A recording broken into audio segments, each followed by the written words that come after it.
नमस्कार दोस्तों, स्वागत है आपका हमारे यूट्यूब चैनल में। दोस्तों, हमारी आज की घटना की शुरुआत उत्तर प्रदेश के मेरठ जिले से होती है। मेरठ जिले में ही एक इंचौली नाम का गांव पड़ता है और उसी गांव में रहने वाला रणवीर सिंह, रणवीर के पास अपनी 10 एकड़ जमीन थी और खेती किसानी का काम किया करता था। रणवीर ने अपनी 10 एकड़ जमीन के बलबूते पर बहुत अच्छे खासे पैसे भी कमा रखे थे। अब रणवीर जो था वो इस गांव की विधवा महिलाओं को और गरीब महिलाओं को ब्याज पर पैसे भी दिया करता था। और जो भी गरीब और विधवा महिला इसके पैसे नहीं लौटाया करती थी, तो फिर जो ये रणवीर होता था वो इन विधवा औरतों को, इन गरीब महिलाओं को अपने खेत में लेकर के जाया करता था और फिर इनके साथ अपने वक्त बिता लिया करता था। बस रणवीर की यही दिनचर्या होती है।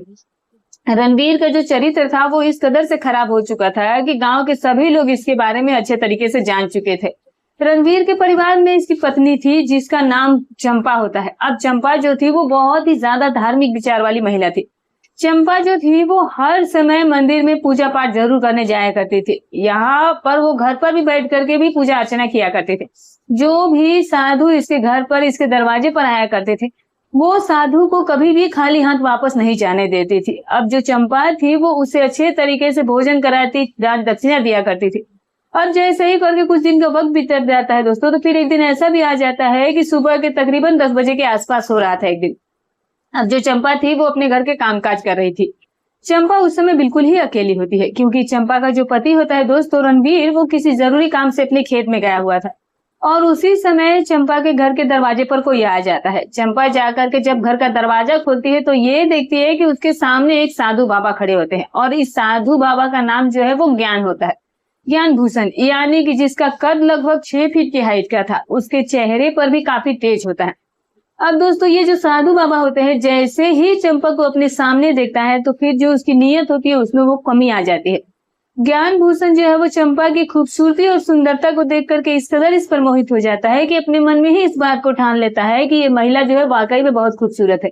तो जैसे तैसे करके इस महिला को किसी भी तरीके से हासिल करना चाहिए। जब ऐसे ऐसे ख्याल उस बाबा के मन में आते हैं, तभी जो चंपा होती है वो कहती है कि बाबा जी आप यहीं पर बैठिए और मैं आपके लिए अभी कुछ लेकर के आती हूँ।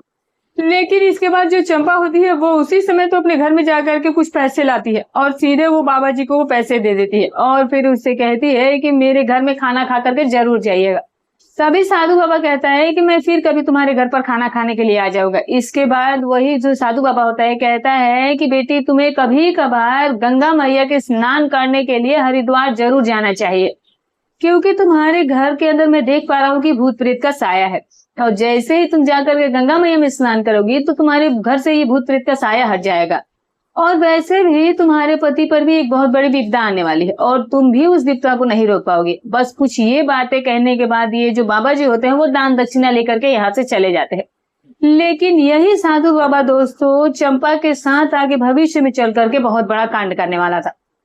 लेकिन ये बाबा तो बाद में कांड करता, उससे पहले ही चंपा का पति जो रणवीर होता है वो बहुत बड़े घटनाक्रम को अंजाम दे देता है। जैसे ही शाम का समय होता है तो शाम के तकरीबन 6 बजे के आसपास चंपा का जो ये पति रणवीर होता है वो अपने खेत से घर आ चुका होता है।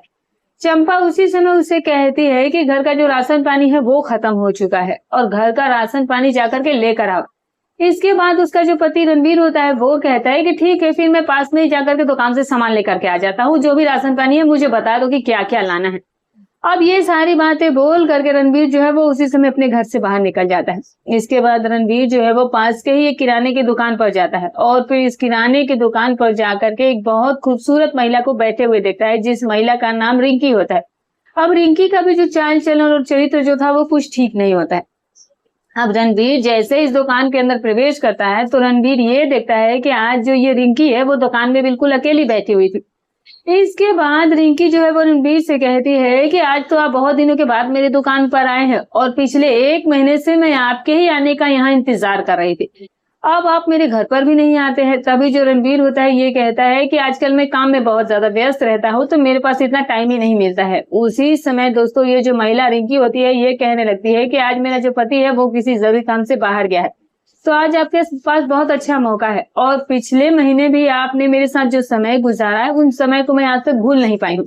जैसे ये बात रणवीर से कही जाती है तो ये सुनकर के रणवीर बहुत खुश हो जाता है। रणवीर कहने लग जाता है कि आज अगर तुम्हारा पति घर पर नहीं है तो फिर मैं रात को 10 बजे तेरे घर पर आता हूँ और फिर तुम्हारे साथ मैं ऐसे ही वक्त बिता लूंगा।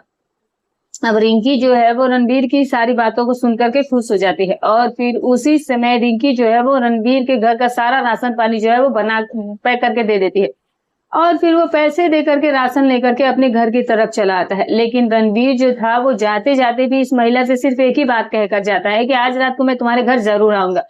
और इस तरीके से पूरा दिन गुजर जाता है और जैसे ही रात के तकरीबन 9:30 बजे का वक्त होता है, जो रणबीर होता है, तभी वो अपनी पत्नी से कहता है कि आज मुझे पानी देने के लिए खेतों में जाना पड़ेगा और आज की पूरी रात भी मैं खेतों में ही गुजारूंगा। बस ये कुछ बातें कहने के बाद दोस्तों जो ये रणबीर होता है उसी समय अपने घर से बाहर निकल जाता है।